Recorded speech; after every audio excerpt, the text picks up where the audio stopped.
Berlatar di kota Capiapo, Chili, kita langsung berfokus pada seorang pria bernama Mario. Terlihat ia sedang membawa buah-buahan untuk menjamu para tamu yang sedang asik menari. Kemudian Mario meminta izin kepada Lucho yang merupakan seorang pengawas tambang untuk bekerja di esok hari meskipun esok adalah hari liburnya. Dan karena Mario sudah lama bekerja di tambang tersebut, Lucho langsung mengizinkan Mario untuk bekerja di esok hari. Mario kemudian menghampiri beberapa penambang dan salah satunya adalah Mario Gomez yang merupakan seorang penambang yang sudah bekerja selama 46 tahun lamanya. Dan tahun ini merupakan tahun terakhir ia bekerja di tambang tersebut. Singkat cerita, pada tanggal 5 Agustus 2010, bus yang membawa para pekerja mulai bergerak menuju tambang San Jose. Tambang tersebut terletak di tengah padang pasir Atacama. Dan ya, mereka pun sampai di tambang mineral San Jose 1889.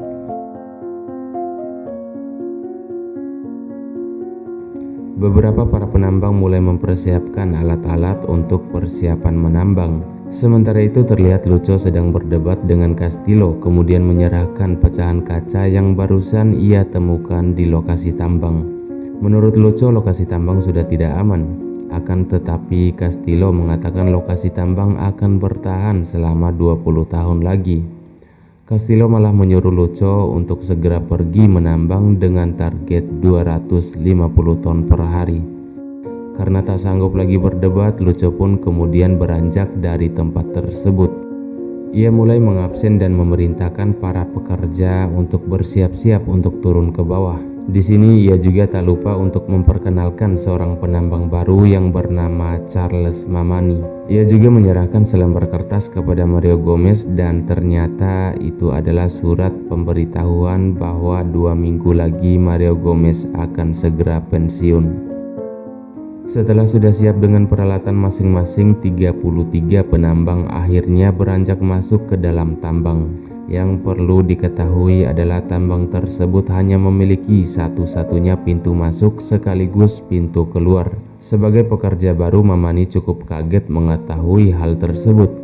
Ia juga memperhatikan dan melihat beberapa lilin yang menyala sebagai tanda penghormatan untuk rekan-rekan penambang yang sudah terkubur dan mati di tambang tersebut.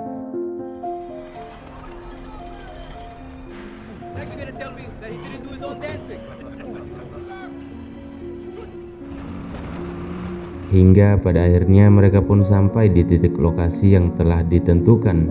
Rombongan Lucho sampai di ruangan mesin dengan kedalaman 520 meter di bawah permukaan tanah. Sementara itu di sisi lain rombongan Yoni sampai di tempat pengungsian dengan kedalaman 700 meter di bawah permukaan tanah dengan suhu 34 derajat Celcius. Setelah membawa peralatan masing-masing, mereka pun langsung segera menambang mineral yang ada. Untuk kedua kalinya Lucho kembali menemukan serpihan kaca. Ia kemudian memeriksa dinding gunung tersebut dan di sini ia pun tercengang karena melihat retakan dinding gua yang semakin melebar. Sementara itu saat Alex dan Dario sedang buang air kecil, tiba-tiba mereka merasakan getaran yang cukup besar. Di waktu yang bersamaan Mario juga menunjukkan kepada Mamani bebatuan yang mereka cari. Bebatuan tersebut mengandung emas dan tembaga yang dihargai per onsnya sekitar 17 juta rupiah. Dan tiba-tiba sebongkahan batu jatuh di hadapan mereka. Seketika gunung mulai berguncang dan mulai runtuh. Mereka pun langsung panik dan segera bergegas untuk menaiki mobil. Lucho memerintahkan kepada Lobos yang membawa mobil tersebut untuk menuju ruang evakuasi darurat. Di persimpangan jalan mereka pun bertemu dengan rombongan Yoni. Karena panik mereka pun hampir bertabrakan dan kecelakaan pun tak dapat mereka hindarkan.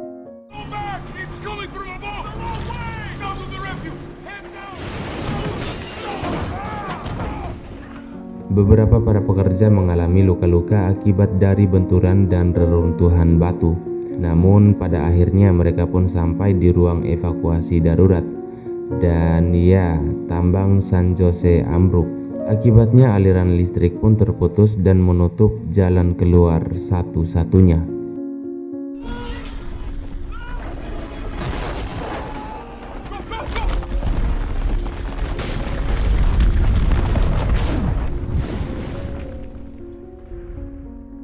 Di keadaan seperti itu, tiba-tiba Mario memanggil teman-temannya untuk memperhatikan sesuatu. Tampak di hadapan mereka di dinding gua yang bertaburan emas yang berkilauan. Akibat dari guncangan yang cukup besar itu, dinding gua terkelupas sehingga membuat kandungan emas di dalamnya dapat terlihat dengan mata telanjang.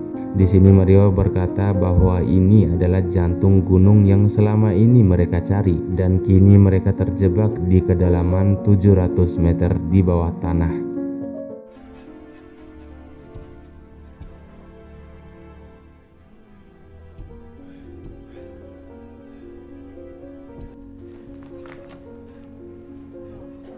Di sisi lain terlihat di luar tambang, Castillo mendapat telepon dari atasannya untuk memastikan bahwa tambang ditutup untuk sementara waktu. Hal itu dilakukan agar berita rubuhnya tambang San Jose tidak menyebar luas.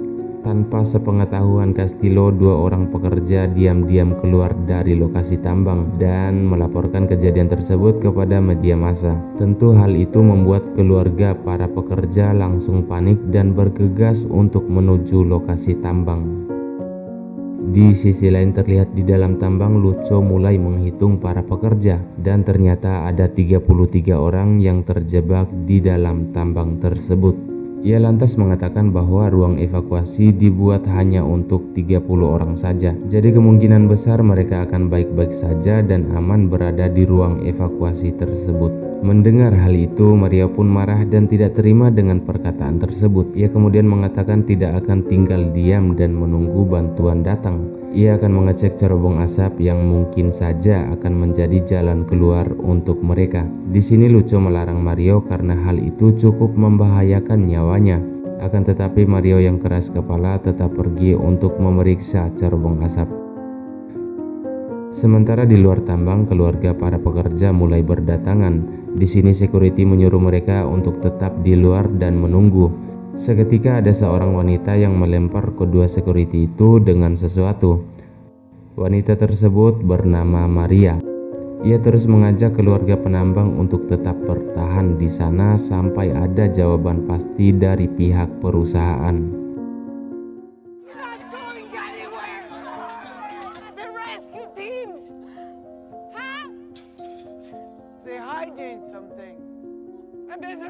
Di saat yang bersamaan terlihat Menteri Pertambangan yang bernama Lawrence. Ia menyampaikan berita runtuhnya tambang San Jose kepada Presiden.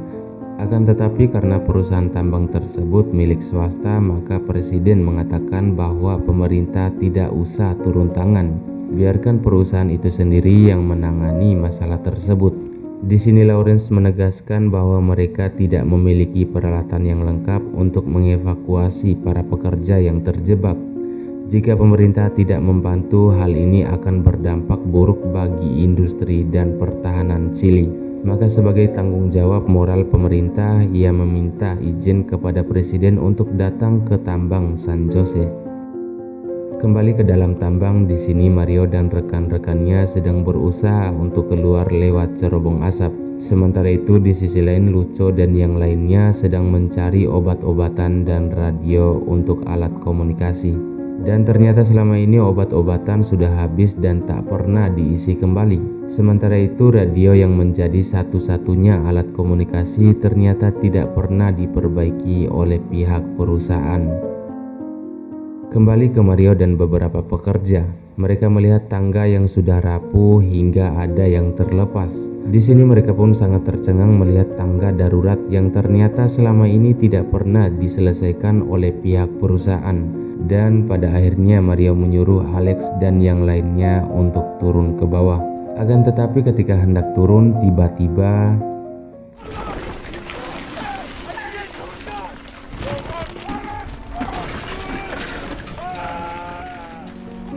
reruntuhan batu menimpa mereka. Di sini Mario dan Alex bertahan di tangga menunggu reruntuhan berhenti. Dan setelahnya mereka pun segera bergegas untuk menuju ke bawah dan berkumpul dengan para penambang lainnya. Di kondisi seperti ini mereka hanya bisa berdoa dan berharap akan ada tim penyelamat yang bisa mengeluarkan mereka dari tempat tersebut. Singkat cerita, di hari kedua Lawrence sampai di lokasi terkuburnya para penambang. Di sini Maria meminta kepada Lawrence untuk berjanji mengupayakan keselamatan para penambang yang terkubur. Lawrence pun mengiyakan pernyataan tersebut dan langsung segera masuk untuk menemui pemilik tambang yaitu Castillo. Di sini mereka saling mengeluarkan asumsi masing-masing dan terus berdebat. Hingga pada akhirnya Castillo mengeluarkan sebuah kata yang sontak membuat Lawrence terdiam. Ia mengatakan bahwa ia sudah mengirim tim untuk menyelamatkan para penambang yang terkubur. Akan tetapi gunung tersebut bergerak dan tidak ada harapan untuk bisa menyelamatkan 33 penambang yang terkubur.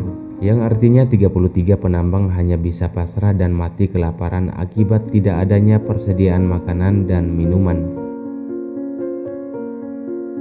Di sisi lain terlihat para penambang sedang merebutkan sisa makanan yang ada. Mereka saling mendorong satu sama lain hingga pada akhirnya Mario pun muncul.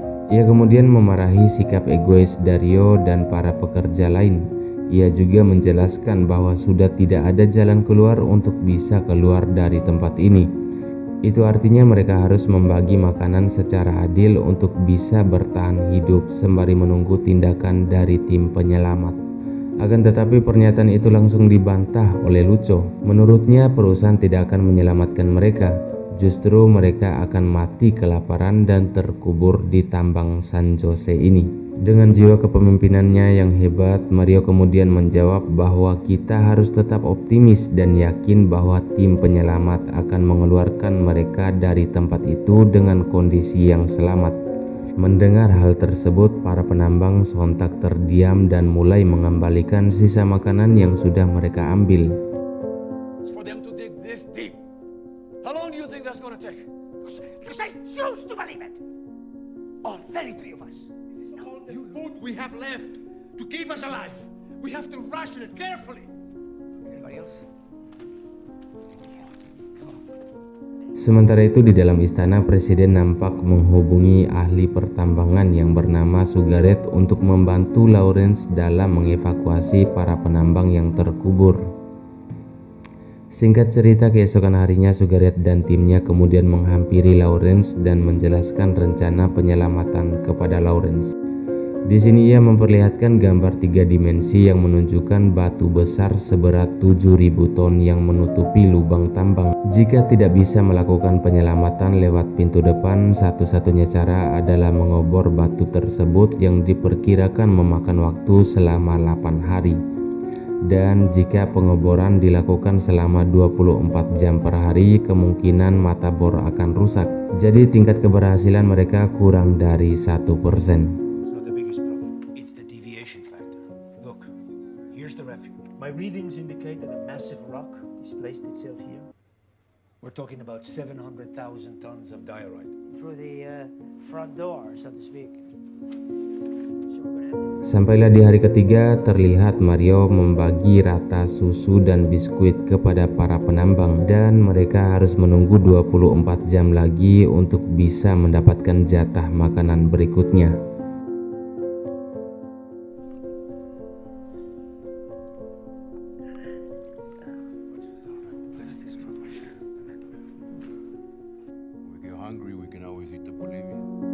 Sementara itu, alat-alat penyelamatan baru tiba di lokasi tambang. Para keluarga penambang yang berkemah di sekitar area tambang menaruh harapan besar dalam misi penyelamatan tersebut.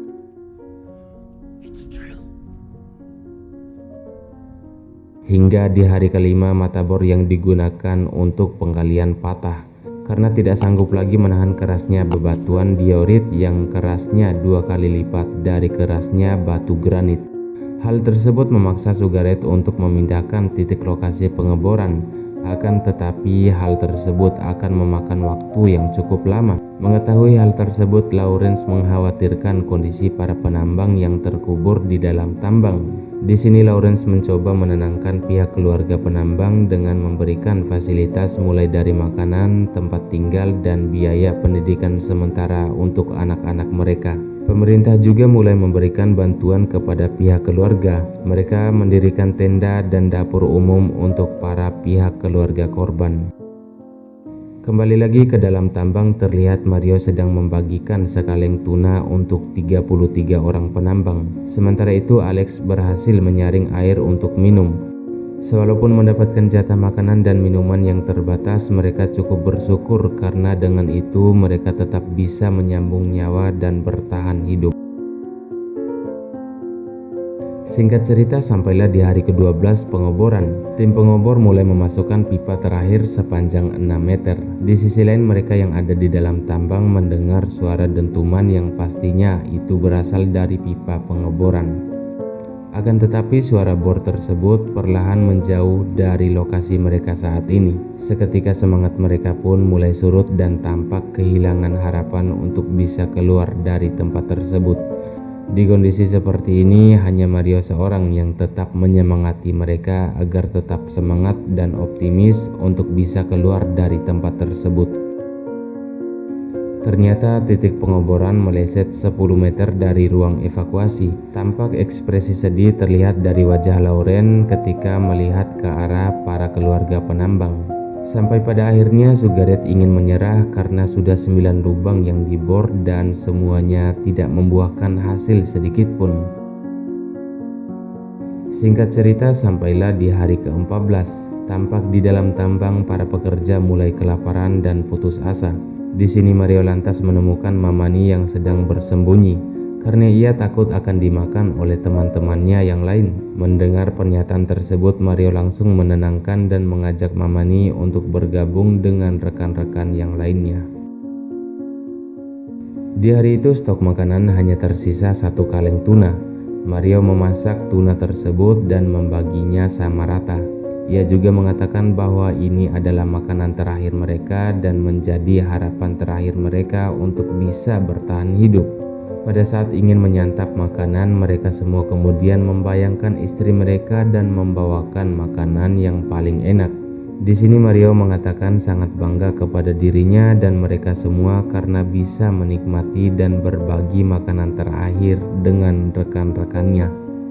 Di kondisi seperti ini mereka hanya bisa tertawa dan bercanda karena mengingat tidak ada lagi kesempatan untuk hidup di esok hari.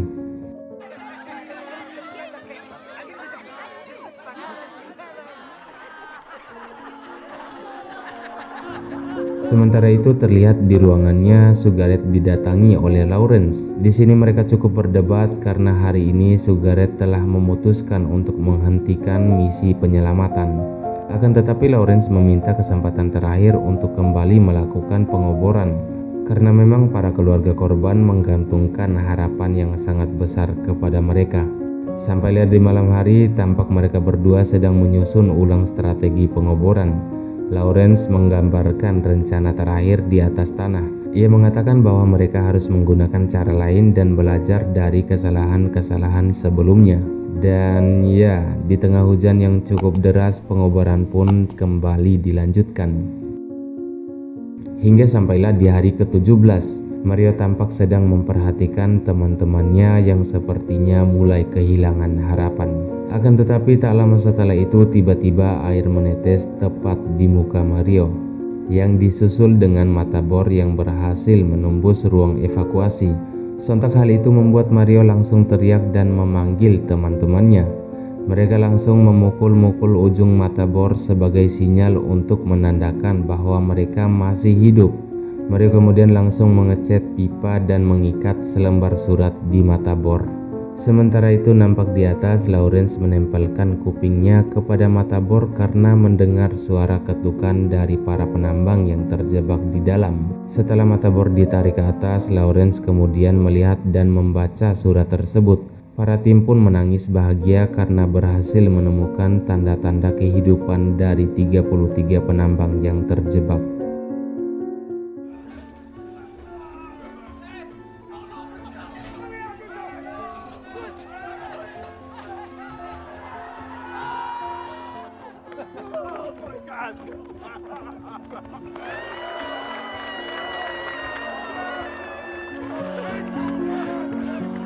Hingga di siang harinya, Presiden langsung membacakan pesan tersebut yang langsung disaksikan oleh pihak keluarga penambang. Setelah 17 hari melakukan pengoboran, tim penyelamat mengirimkan sebuah kamera untuk mengetahui kondisi para penambang. Mereka juga mengirimkan suplai makanan, air bersih, baju, hingga obat-obatan untuk para penambang. Sontak berita tentang penyelamatan tersebut langsung menyebar ke seluruh penjuru dunia.